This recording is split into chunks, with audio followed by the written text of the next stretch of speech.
Hello, James Patterson here. In this video I'm going to show you a few tips and tricks for enhancing your landscapes with local adjustments. Now often with landscapes you'll find, particularly at the start or end of the day, that the contrast is very high. So you might have a very bright sky like this where we have the sun included in the corner of the frame, but this can often lead to a very dark foreground.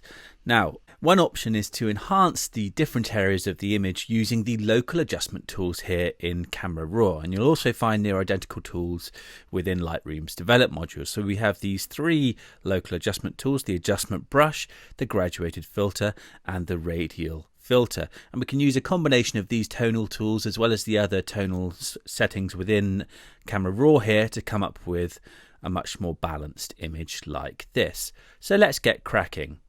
So I'm going to start off here in the Camera Raw basic panel, and I'll begin by increasing the exposure slightly. So I'm going to bring it to around about there, and also let's perhaps increase the shadows to see if we can claw back a bit of detail in those rocks in the foreground there.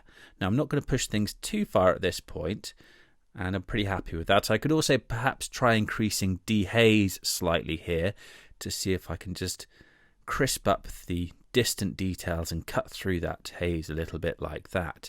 And if I toggle those adjustments off and on, you can see we've managed to lift the foreground here, but now the sky is going slightly too bright. We'll address that in a minute, but first of all I'd like to warm the image as well. So I'm going to use the temperature and tint sliders here. If I drag both of those to the right, you can see we get this nice sort of sunsetty or sunrise feel to our image. So I'm going to bring those to around about there, I think.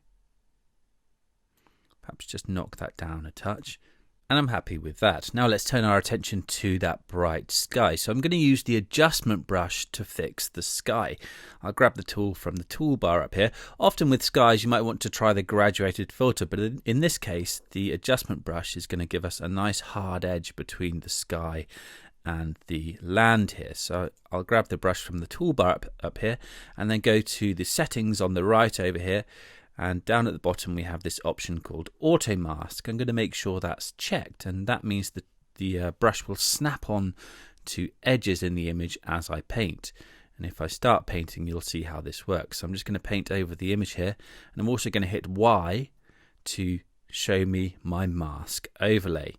And that way I can see exactly what's being covered by my adjustment brush. And as I paint over the image, you can see how the brush sort of snaps onto the edges of the land here, so I don't need to be too precise with my painting here. You can see it sort of seeks out the areas of contrast, so it snaps on quite nicely to the sky here, but without including those rocks in the foreground. So I'll quickly whiz over the rest of the sky over here like this, and if I pick up any areas that I don't really want to include in my mask, what I can do is hold Alt and Paint to subtract those areas from the selection. So if we zoom in a little bit closer here to the castle, I can hold Alt and Paint to subtract those areas. So I'm going to hold Alt, and then I can use the left and right square bracket keys on my keyboard to resize my brush tip.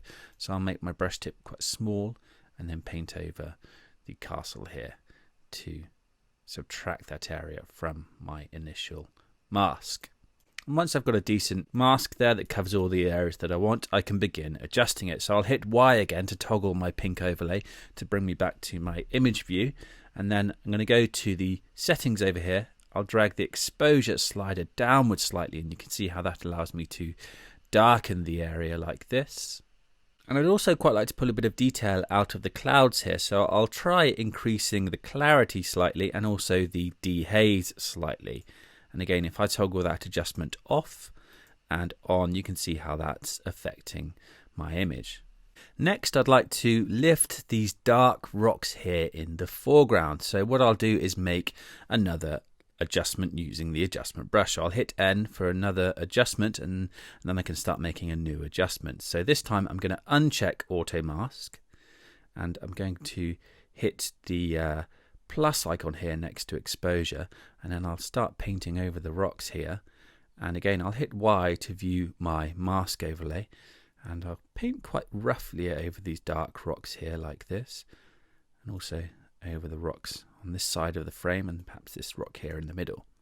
So now I've covered those areas, I can use the range masking feature down here to target the darker tones. I can set this here to luminance, and then this gives me a luminance range slider. I can use this to isolate my adjustments so it only affects one part of the tonal range, either the highlights or the shadows here. So I can hold Alt and drag the little white point here inward slightly, and you can see this gives me a black and white view. And as I drag inward, you can see the view sort of constrains to the darker tones within the image. So by dragging that to about there, you can see I can constrain the overlay just to the darker tones.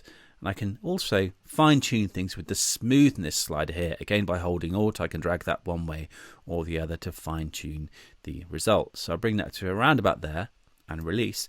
And now you can see from my pink overlay here how my mask is only targeting those areas in the deep dark rocks in the foreground there. So I'll hit Y to turn my mask overlay off again, and then I can go up to the settings up here and fine tune the tones in that area. So I'd quite like to lift the shadows slightly in that area, and also perhaps increase the clarity a touch just to crisp up the detail, and I'm happy with that.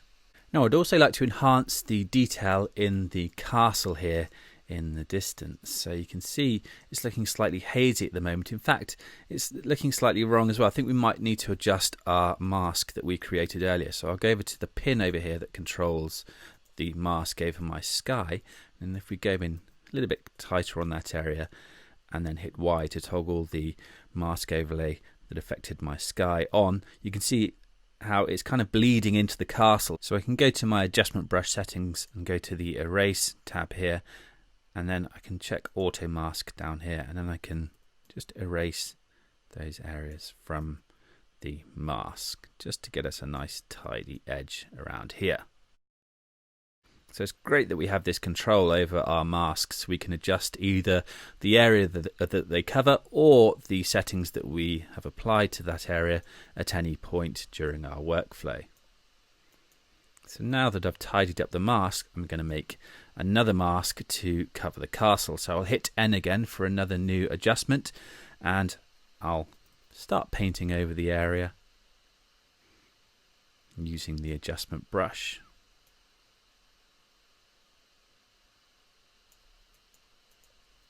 Once I've covered the castle, I'll hit Y again to hide the mask and perhaps just reset exposure. Let's just increase clarity and dehaze slightly, and also perhaps just knock down exposure a touch like that. And again, if I toggle that adjustment off and on, you can see how we're able to crisp up the detail in the castle. In fact, we could perhaps increase clarity slightly more. And I'm pretty happy with that. There are a few areas around the edges of the castle that we could tidy up, and you could always do that by adjusting the masks further if necessary. Let's zoom back out and see how we're looking. And now our image is looking much more balanced. We could perhaps tweak the balance of tones slightly more by using a graduated filter. So I'll grab the graduated filter tool from the toolbar up here, and I think the bottom right corner is looking slightly too dark and the top left corner is looking slightly too bright for my liking. So I'm going to go to the exposure settings and click the minus icon next to exposure just to set the exposure to minus 0.5, and using these plus and minus icons instead of adjusting the sliders here gives me the added benefit of resetting all of the other sliders, which is quite useful when you're making a new adjustment. So I'll set the exposure to minus 0.5 and then drag in from the top left corner of the frame like this. Again, I'll hit Y to hide the mask overlay, and you can see how that darkens the area slightly. Again, I'll do the same with the bottom left, but this time I'll click the plus icon next to exposure to dial in plus 0.5 this time and drag in from the bottom left of the frame, and you can see how that just lifts the tones in the bottom left. And now my image is looking slightly more balanced. If I toggle both of those adjustments off and on, you can see it's quite subtle, but it, as I say, it balances things out.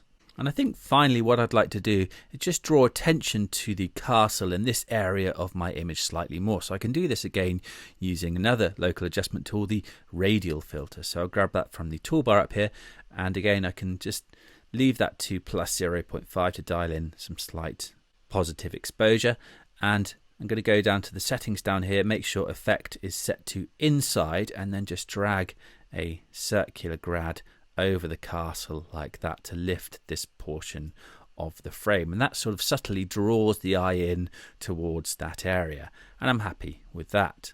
And that's my finished image. If we take a quick look back at our starting point here, you can see this was our original image, and after a few local adjustments we come up with something much more balanced and much more pleasing.